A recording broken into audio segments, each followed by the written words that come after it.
Well, hello everybody. Welcome to this edition of LA Dodger Report. How about them Dodgers? We're back to feeling good about the team, and they are back to looking like the big blue steamroller that they were for most of the season. They finished with, well, they're currently almost finished with a record tying 102 wins on the season. What record did that tie? The LA franchise record. They are now the third LA team to win 102 games. They're on pace. They have a chance to tie but not break the all time Dodger wins record of 105 wins. That's currently held by it's the 32 or maybe the 1936 Brooklyn Dodgers that won 105. The best this year's team can do is tie them, but that wouldn't be too bad. Either way, they just need one more win to go forward and be the all-time LA franchise winners. All right, so what are we going to do today is my report card for the Dodgers team over the season. Let's get started with the starting rotation pitching staff. How did they do? I give them a grade of A minus. Slightly tainted because they, as a staff, went into that month and a half, more or less month and a half slide right around that time that the whole team took a dive and nobody played well at all. But because of that stint where almost nobody on the pitching staff could win a game, as a matter of fact, almost nobody could get out of the first or second inning without getting shelled. And because of that, slight taint on the record. Otherwise, they all did really very well. Kenta Maeda, not so well. But we'll leave him out of this for now. Alex Wood finished strong, 16-3 on the year. He really at one point was like just super 10-0 and then 11-1. He was automatic. Nobody could beat that guy. So Alex Wood, hell of a season. Rich Hill, another one, heck of a season. He almost got us a perfect game, if you remember. And then he took a no-hitter into the 10th inning. Unfortunately, he lost that one. But he manned up and he took things very well and professionally. What else did he do to take things well and professionally? Rich Hill also took a ball off the throat that would have knocked many men out of a game. And Hill stayed in, finished pitching, and actually struck out 9 that night. So hats off to Hill. And of course, Yu Darvish came in, pitched strong once, and then he went into the same nosedive as everybody else on the team did. But Darvish has pitched well his last 2 starts, so he looks to have secured his spot in the postseason starting rotation and a spot that we all put him in there with some confidence going forward. Clayton Kershaw, of course, the man, the team leader in ERA, the team leader in strikeouts, 200 strikeouts. Kershaw's the first Dodger to go 7 straight seasons with 200 or more strikeouts. And he's also the team leader with 18 wins over the season. And the man missed 1 month while on the disabled list and came back from having a bad back. So kudos to Kershaw. Caps off. We know that you're going to come up big in the postseason. All right. Scorecard for the bullpen, not so great. I give them a C. The bullpen's got an ERA of 3.96. That's just under 4 runs, and for a bullpen, that will kill you. Crash and burn award out of the bullpen, Pedro Baez. The man's been strong in the past, but boy, he lost it, and he just never was able to find his way back, no matter how many chances that the skipper gave to him. So Baez, we won't see we won't see you in the postseason, but I, for one, am looking forward to see Pedro come back in 2018. I still think he's got the potential, but right now he needs to scrub that bad mojo out of his brain and leave it behind and start fresh in 2018. Who was the surprise out of the bullpen? My surprise, Tony Cingrani. The lefty that came over in a trade started kind of slow and really worked his way up to be a pretty reliable, strong southpaw out of the bullpen. Wild card for the bullpen, Hyun Jin Ryu. Maybe he's going to be slotted into the BP. We shall see about that. Right-handers in the bullpen, not so sure about that, man. We're looking at Brandon Moreau, and then after that, what? Josh Fields, Kenta Maeda. It's all yikes after that. So good luck with this bullpen. I'm still a bit worried about them going into the postseason. How about the report card for the offense? A minus. And the same reason that they get a little bit of taint on their grade is for the same reason that starting pitchers got a little bit of a asterisk on there. The offense also went into that tailspin for a month and a half that really cost the Dodgers an awful lot psychologically, in wear and tear, and in a lot of other records that they possibly could have met. Who knows why that happened? The good point is that they came out of it and they seem to be becoming the mashers that they were previously. Home runs have returned. As a matter of fact, last night the Dodgers hit 3. Puig, Granderson, Corey Seager, 3 home runs last night, so the long ball is back.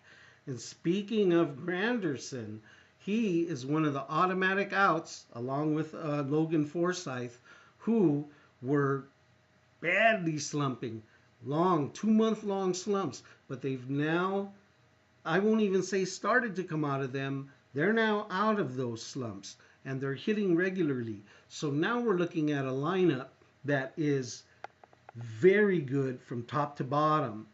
Everybody can hit, and quite a few of them can hit it out of the park. We've got 6 guys with 20 or more home runs. We've got 5 guys with 70 or more RBIs on the team. So the offense looking very, very good. Wild card for them is what if Forsythe and Granderson slide back into that dead pattern that they were in before. Because let's remember, when Forsythe and when Granderson first came to the Dodgers, they were hot and they were hitting. And then they went into tailspins. So they're back to hitting again. Wild card is, can they keep it up? And can they keep it up throughout the playoffs? Certainly, we hope so. Defense for the Dodgers. Overall, a solid A. The defense, of course, made errors. Nobody's perfect. But overall, they are a solid unit out there in the field. Even when Forsythe wasn't hitting, the guy played very good defense up the middle at second base. He never hurt us with his mitt. So, right on, solid. We're looking at Puig to pick up a Gold Glove this year. I'm looking at Justin Turner as a potential Gold Glove candidate. He may not win, but let's face it, that guy is nails at third base. He's rock solid at the hot corner, and he's going to play that very well throughout the playoffs for us. What's the wild card on defense? Yasmani Grandal and his many passed balls. So look out. Let's hope that Yasmani blocks those balls and doesn't let a pitch get by him in a crucial moment. All right. Now, before we get to our final grade, which is the grade for the manager, let's check out today's beer. Today's beer is KSA. Light and Crisp Kolsch Style Ale. It was a choice between a double IPA and a lower, lighter beer. It's really kind of a warm day today, so I don't want to drink something so heavy. So I figured I'd go for the light and crisp model today. All right, so we're going to try this. This is brewed out of 4 Point, comes out of 4 Point Beer Company, who are from, see that design on the can? They are from San Francisco. This one's for you, Frisco. You didn't get to pop any champagne, and you didn't get to pop any big drinks because your team sucked so badly this year. But in honor of your team sucking, we're going to celebrate our Dodgers LADR beer today with a beer out of your town. All right, so let's check this out. KSA, Kolsch Style Ale. Woo! Whoa, holy cow, this one gave me some foam. All right, so let's pour this out. What is a Kolsch Style Ale, you may find yourself asking? Well, I didn't know myself, so I had to pull a quick Google and find out exactly what that is. And it turns out a Kolsch Style Ale is brewed like an ale with what they call top fermenting yeast, and then they cold store it like a lager. So apparently Kolsch Style is a bit of a hybrid, cooked up like an ale and stored cold like a lager. So a little bit of the best of both worlds. We shall see. What's the ABV on this beer? It's pretty light. 4 point something, I believe. 4.6 ABV. So it's not a heavy one. Neither is the color. You can see it's crisp gold. The smell is really pleasant. It's really nice. It's a light honeyish kind of smell. All right, let's see what it tastes like.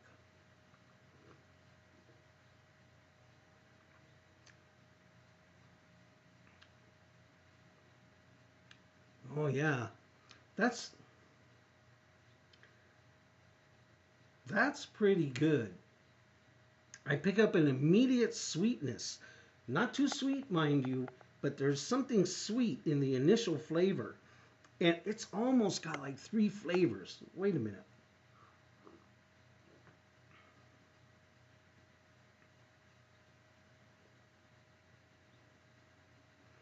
Immediately crisp, sweet. And then there's like almost one of those biscuity kind of flavor. And the finish is long, really long finish. And nice. Very smooth.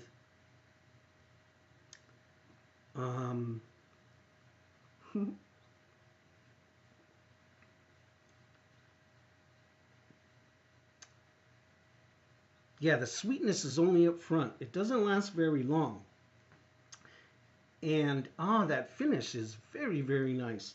Long lasting, smooth, and it just holds on so you can sit there and say, wow, that's a pretty tasty little beer. Light on the alcohol, so you can have a couple of these on a hot day. And a very nice surprise from 4 Point Beer Company, KSA. I've never had this before today. First time. I really like that beer. All right, final grade, Manager Dave Roberts, the skipper, how did he do? I'm giving him a B for this year. Dave Roberts did very well managing. And of course, hey, you can't fault a guy, where you can't find any fault in a guy that manages a team that won that incredible number of games that they won, and they were just a powerhouse.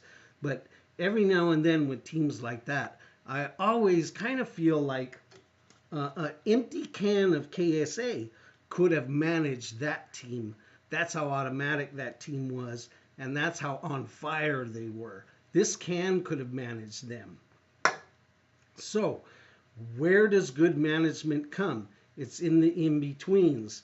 Now, Dave Roberts gets a lot of points for his patience with his team, especially through that long slide. He held the team together. They didn't panic. He didn't panic. And let's face it, lots of us out here were panicking during that slide. But he kept his patience. He kept his faith in his players. He kept his faith in his players like Granderson, like Forsyth, like Baez. He kept the faith in them longer even than I would have. And I'm a pretty patient guy. Baez, for example, I mean, all the way up until that last shot that he gave Baez, I probably still would have went that far with the kid too, just to make sure that he had it in him or not. And hey, Baez showed us all he didn't have it in the end. But where I fault Roberts and where he drops is because he had way too much patience in guys like Granderson and Forsyth when they were and Yasmani when they were really, really, really slumping. Excuse me. And he left those guys in games too late, too deep, in close games where they were already 0 for 3, and a pinch hitter could have made all the difference. And he left them in there to go 0 for 4. Listen, it's one thing to lose the game and continue that losing streak, which who knows, at any point things could have been turned around had he pinch hit for those guys in a lot of occasions that showed up. It's one thing to have faith in your guys and to give them starts. Bravo. Do it by all means. But when you're losing, when you need a spark plug, when you're in a tight game, and when the bases are loaded, and when this is the best chance of the night, and you've got a guy who's 0 for 72, don't give him a chance to be 0 for 73. You tell him, this ain't your night, kid. I'm going with the pinch hitter. And that's what Dave Roberts didn't do when he should have done. And because of that, he picks up the B. And on the other hand, maybe not so many starts he should have been giving to Yasmani, and he should have been giving Austin Barnes. So that's why Dave Roberts picks up a B. But otherwise, the guy's learning, and part of it is, I'm not even sure how much his hand was forced by the Dodgers front office that made him make those decisions. They at least made him start those guys. I don't know if they made him bat them in the 8th inning down by 1 run. But either way, overall, the Dodgers have very good grades. They're looking very strong going into the playoffs. And I'm drinking a very good beer today. Thanks all for joining me. 102 wins. Let's get these final games out of the way. Nobody get hurt. Everybody stay in shape. And we'll see you again for the playoffs. Peace.